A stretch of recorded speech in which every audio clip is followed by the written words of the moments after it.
The mental gymnastics that meat eaters go to say that they still love animals even though they optionally pay people to slaughter them makes no sense to me. Look, if you live inside the United States or inside of Europe, you are eating animals for pleasure and or convenience. It is not a necessity. If it's a necessity to eat animals, then that's a different conversation, but no one inside the United States or inside of Europe needs to eat animals. Now, I'm not even necessarily opposed to the logical argument on why it's okay to eat animals. My issue is the hypocrisy when it comes to the animal lovers. They love dogs, they love cats. If anyone abuses those animals or kills them and eats them, that's a big issue. They need to be in jail, they need to be killed, they need to rot in jail.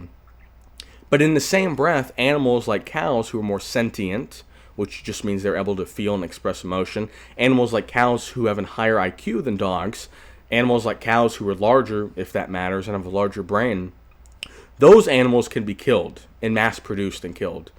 So that's kind of my issue. It's not necessarily, although I am against eating and killing animals for pleasure, I'm not necessarily against it in principle because I do think there are logical arguments to why eating animals is fine. And the most obvious answer is they're below us in the food chain, and they are an inferior species. Humans are above animals. Humans can do whatever they want with animals, and animals can't really fight back. So I don't necessarily think that is and also there's religious arguments that, God sent us these animals for our pleasure, for our entertainment, to eat, etc., etc. So I don't really think that that is a bad argument from the meat eater's perspective. What I do think is a bad argument, and what is extremely low IQ, is this, well, this animal's good, and if you do anything to this animal, then I'm going to kill you, and you're just an asshole.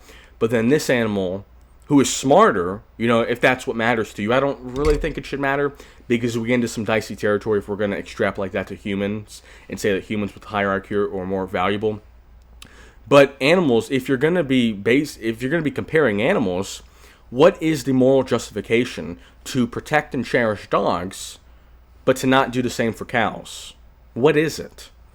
And there really isn't. So if you are going to eat cows and pay people to kill cows because they're not getting slaughtered if you're not paying for it. A lot of people say they've already been killed.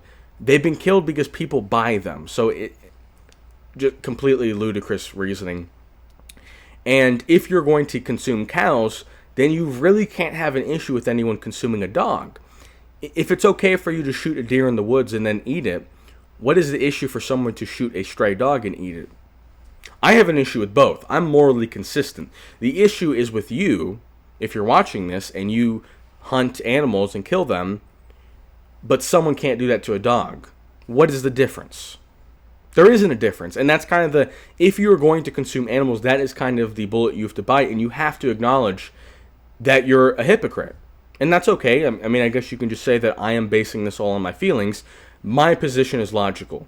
The position that humans are superior to animals and any animal can be killed or humans can do whatever they want with animals, that is also a logical argument. The argument in between that the majority of Americans hold, that some animals should be cherished, some animals should be protected, and others should not, it's just not, it just isn't logically consistent. And you can't say that you're killing them out of love. What?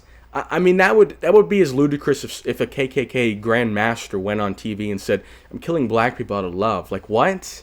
That doesn't even make any sense.